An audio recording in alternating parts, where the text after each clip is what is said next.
Hello guys, current affairs funda में आप सभी का स्वागत है। मैं हूं आपके साथ अभिषेक शर्मा और आज के इस वीडियो सेशन में हम 8 जनवरी तक के सभी इंपॉर्टेंट करंट अफेयर्स कवर करने वाले हैं। हमेशा की तरह आप इस वीडियो को अंत तक जरूर देखिएगा, आज भी आपको काफ़ी कुछ जानने के लिए मिलेगा। सेशन की शुरुआत करने से पहले आप सभी को बताना चाहूँगा, यदि आप हमारे daily current affairs PDF, weekly PDF, monthly PDF और हर महीने के banking and economic awareness PDF चाहते हैं तो करंट अफेयर्स फंडा का 1 ईयर मेंबरशिप प्लान आप ज्वाइन कर सकते हैं, जिसका लिंक आपको वीडियो के डिस्क्रिप्शन में या फिर फर्स्ट कमेंट में मिल जाएगा। आपको बता दें, इस 1 ईयर मेंबरशिप प्लान के तहत जितना भी हमारा पीडीएफ कंटेंट है वो हम आपको 1 साल तक के लिए प्रोवाइड कराते हैं, जिसे आप डाउनलोड कर सकते हैं, प्रिंट आउट भी निकलवा सकते हैं। इसके लिए चाहे तो आप करंट अफेयर्स फंडा ऐप को यूज़ कर सकते हैं या फिर अपने लैपटॉप या सिस्टम की मदद से वेब लॉगिन भी कर सकते हैं। कोई भी आपका एग्जाम हो, बैंकिंग, एसएससी, रेलवे या फिर स्टेट पीसीएस, जहाँ पर भी जनरल अवेयरनेस या करंट अफेयर्स पूछे जाते हैं, सभी एग्जाम्स के लिए हमारा पीडीएफ कंटेंट काफ़ी यूज़फुल है।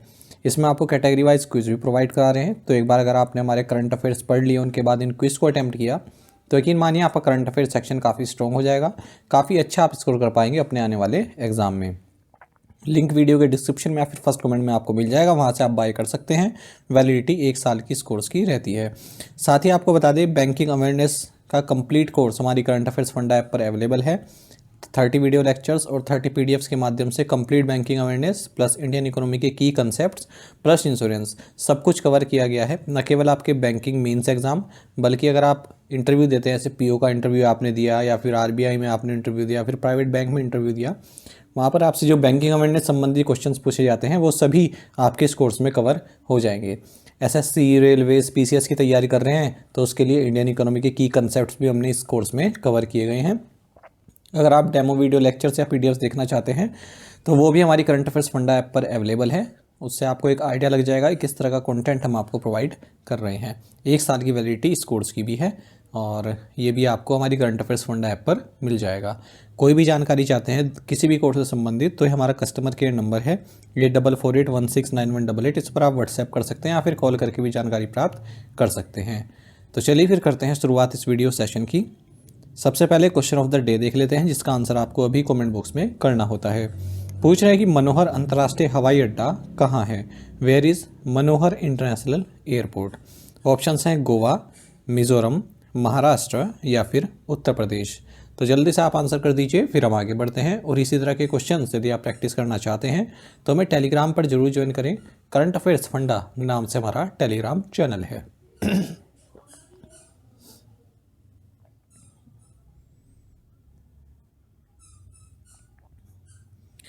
At what age did Tomiko Itsuka, the world's oldest person, pass away recently?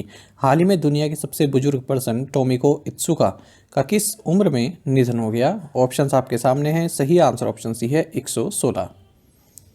टोमिको इतुका,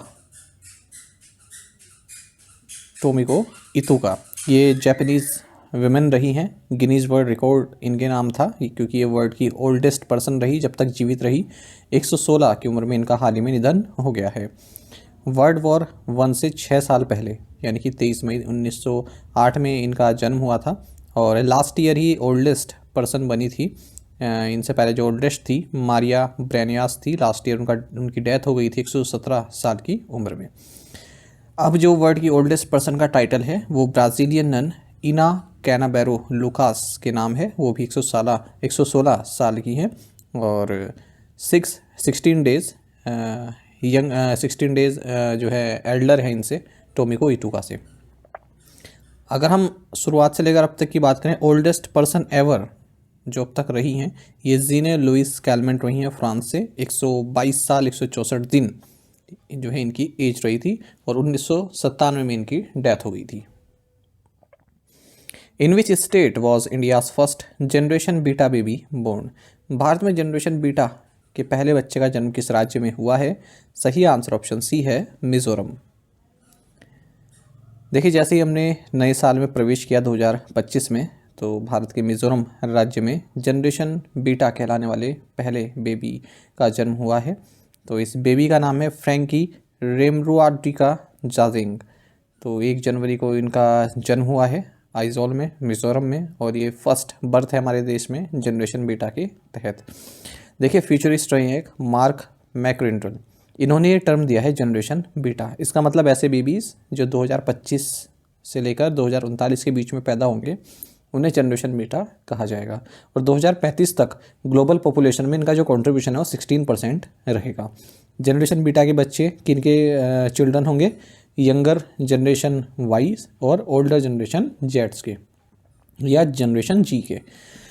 देखिए कुछ जनरेशन देख लेते हैं। साइलेंट जनरेशन बोलते हैं 1925 से 1945 के बीच में जिनका जन्म हुआ। बेबी बूमर्स बोलते हैं 1946 से 1964 के बीच में जिनका जन्म हुआ। 1965 से 1980 के बीच में जिनका जन्म हुआ उन्हें जनरेशन एक्स बोलते हैं। मिलेनियल्स या फिर जनरेशन वाई बोलते हैं 1981 से 1996 के बीच जिनका जन्म हुआ है। जेन जी या फिर जनरेशन जी बोलते हैं 1997 से 2012 के बीच में जिनका जन्म हुआ है। और जनरेशन अल्फा बोलते हैं जिनका जन्म 2013 से 2024 के बीच में हुआ है। Which country was recently admitted as a full member of the BRICS bloc? किस देश को हाल ही में ब्रिक्स समूह का पूर्ण सदस्य बनाया गया है? ऑप्शंस आपके सामने है। सही आंसर ऑप्शन सी है, इंडोनेशिया। इंडोनेशिया को फुल मेंबर के तौर पर एडमिट किया गया है BRICS bloc of developing economies में। ब्राज़ील जिसके पास करंट प्रेसिडेंसी है ब्रिक्स की, इन्होंने अनाउंस किया है। ब्रिक्स की स्थापना 2009 में ब्राज़ील, रशिया, इंडिया और चाइना ने की थी। फिर 2010 में साउथ अफ्रीका को भी इसमें ऐड किया गया। Last year Iran, Egypt, Ethiopia और यूनाइटेड अरब अमीरात को भी इसमें शामिल किया गया और सऊदी अरब को भी इनवाइट किया गया है ज्वाइन करने के लिए, लेकिन उसने अभी ऐसा किया नहीं है। टर्की, अज़रबैजान, मलेशिया ये भी मेंबर बनने के लिए फॉर्मली अप्लाई कर चुके हैं। पहली ब्रिक्स समिट ये रशिया के येकातेरिनबर्ग में हुई थी 2009 में, और जो 16th ब्रिक्स समिट है ये काजान में हुई थी 2024 में। At what age do most people commonly get infected with of human metapneumovirus HMPV?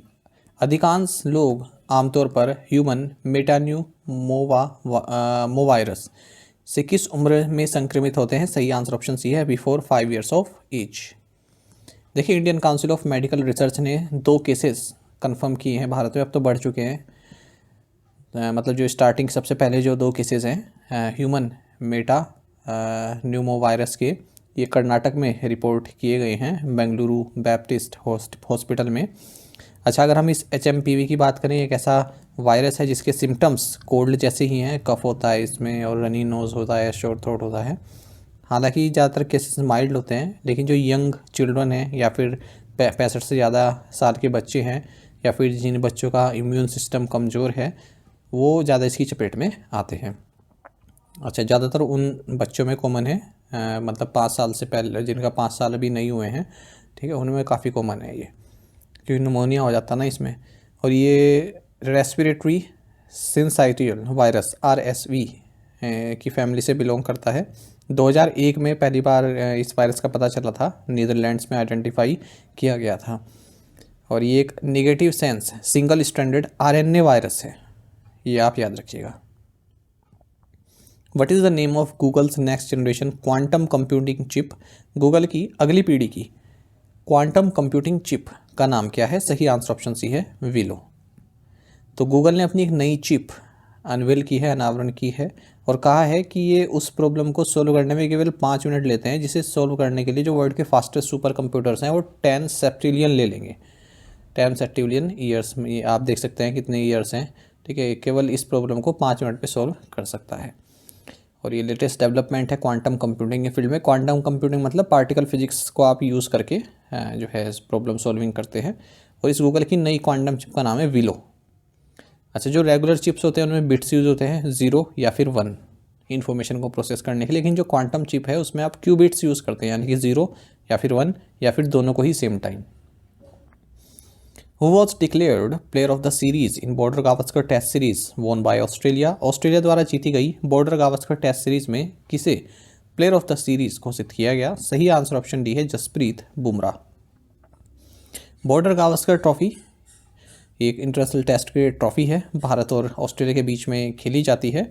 और किन के नाम पर है? ऑस्ट्रेलिया के एलन बॉर्डर और भारत के सुनील गावस्कर के नाम पर। और आपको बता दें कि जनवरी 2025 में ये सीरीज़ हुई है और ऑस्ट्रेलिया ने ट्रॉफी जीती है, भारत को 3-1 से हराया है, ठीक है।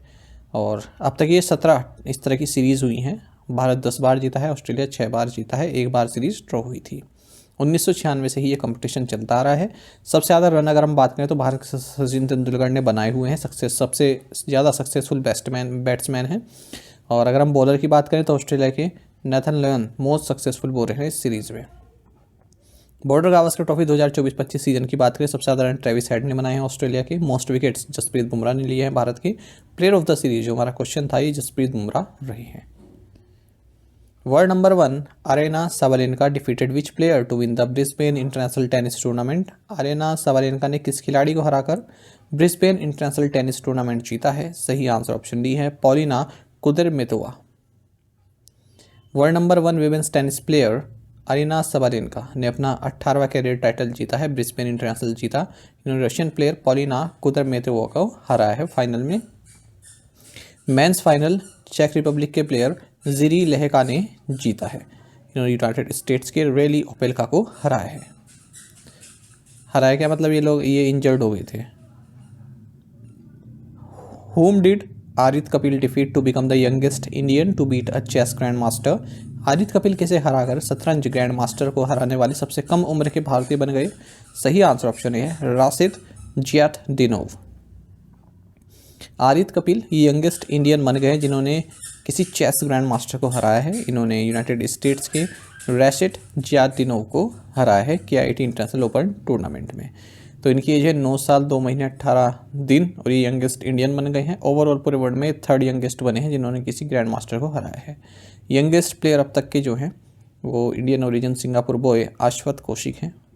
केवल 8 साल 6 महीने के थे जब इन्होंने हराया था किसी ग्रैंड मास्टर को।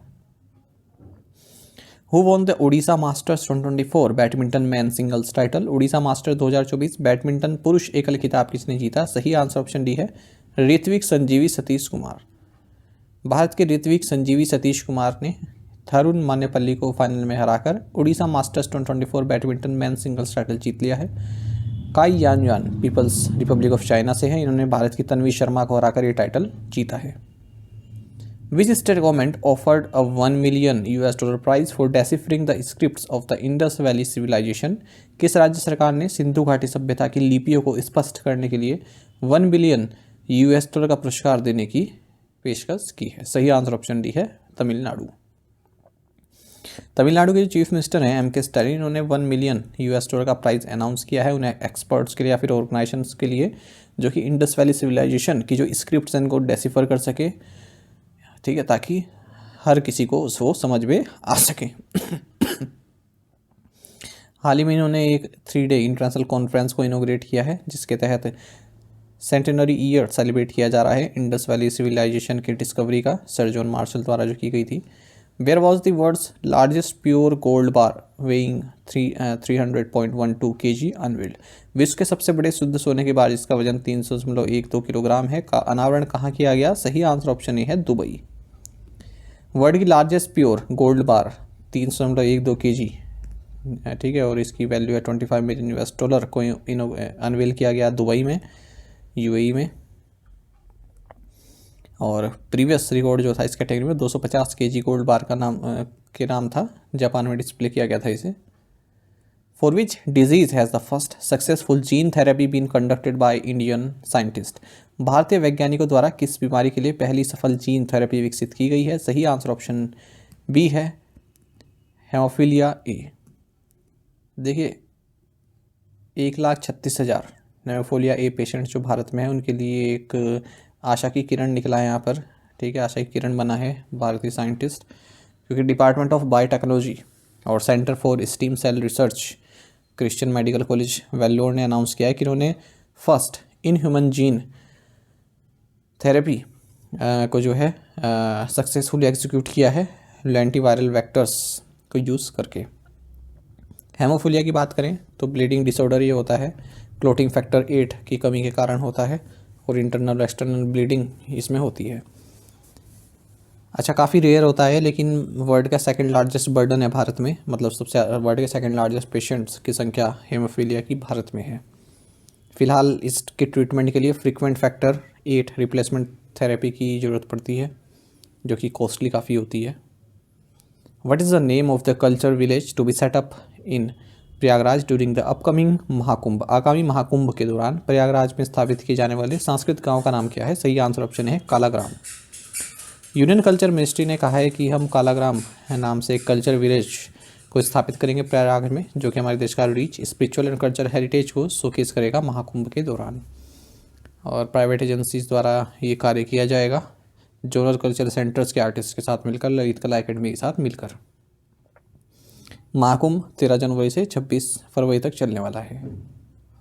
Which state in India is conducting the first ever skill census, Bharat का कौन सा राज्य पहली बार कौशल जनगणना आयोजित कर रहा है?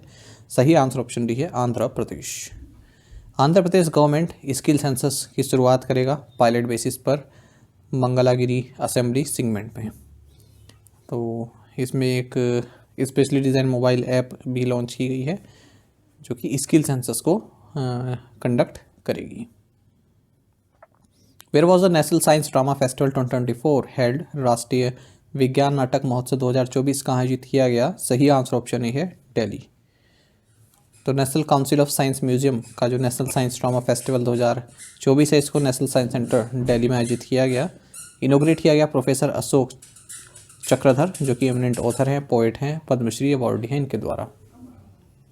विच team did Real Madrid beat to win the 2024 intercontinental cup, 2024 intercontinental cup के फाइनल में रियल मैड्रिड ने किस टीम को हराया है? सही आंसर ऑप्शन बी है पाचुका। रियल मैड्रिड ने इंटर कॉन्टिनेंटल कप जीत लिया है, इन्होंने मैक्सिको के जो पाचुका है क्लब है इसको हराया है कतर में, लुसाइल स्टेडियम कतर में ये हुआ है। तो जो फीफा इंटर कॉन्टिनेंटल कप था इनॉग्रल एडिशन था इस फीफा इंटर कॉन्टिनेंटल कप का, और इसको होस्ट किया गया यूएई, कतर और इजिप्ट, इन तीनों ही देशों के द्वारा। टू द पॉइंट क्वेश्चन और उनके आंसर देख लेते हैं। India's financial year runs from April through March. Who is author of bring it on the incredible story of my life? Deepa Malik. Which country recently release 6,000 of its prisoners as part of its independence day? Myanmar. Which vessel is used in Navika Sagar Parikrama II, which is India's longest leg of global circumnavigation journey? Answer is Indian naval sailing vessel Tarini. Which seed did India sprout in space with the help of PS4 orbital experiment module launched on December 30? Answer is Cowpea. आप में से कई students ने बिल्कुल सही answer किया है, इसी तरह से पार्टिसिपेट करते रहिए। चलिए आज के असाइनमेंट क्वेश्चन देख लेते हैं, इनका आंसर आपको अभी कमेंट बॉक्स में करना है। China approved to build a mega dam over which river on December 25, 2024?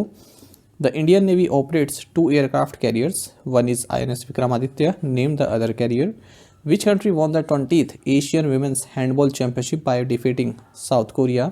Who becomes first Indian racer to win Formula 2 Constructors Championship at the Abu Dhabi Grand Prix? Australia has sealed a berth in the ICC World Test Championship final with its recent win over India. Which team will they face? तो इन 5 questions के answer आपको comment box में करने हैं। यदि एक question का answer भी आपको आता है तो भी आप हमें कमेंट बॉक्स में मुझसे बताइएगा। ज़्यादा से ज़्यादा संख्या में पार्टिसिपेट करने की आप कोशिश किया कीजिए, ये आपसे रिक्वेस्ट है। साथ ही करंट अफेयर्स फंडा को आप टेलीग्राम पर भी ज्वाइन कर लीजिए, यहाँ पर रेगुलर वीडियो अपडेट्स और करंट क्विज आप सभी के लिए डालते रहते हैं। साथ ही डिस्कशन ग्रुप में आप किसी भी क्वेश्चन का सोल्यूशन पा सकते हैं। और यहाँ पर इंपॉर्टेंट करंट अफेयर्स फाइल्स भी हम आपके साथ शेयर करते रहते हैं। कोई डे टू डे जो करंट अफेयर्स क्विज़ भी हम आपको इसमें डालते रहते हैं, कोई पोल होता है वो भी कंडक्ट करते हैं। तो ये सब कुछ जानकारी आपको हमारे करंट अफेयर्स का जो टेलीग्राम चैनल है उस पर मिल जाती है। किसी दिन क्लास नहीं होती है तो भी आपको इस ग्रुप पर पता चल जाती है, तो इसे आप ज़रूर ज्वाइन कीजिए, काफ़ी महत्वपूर्ण है। करंट अफेयर्स फंडा नाम से हमारा टेलीग्राम चैनल है। थैंक यू गाइस, मिलेंगे फिर नेक्स्ट वीडियो में।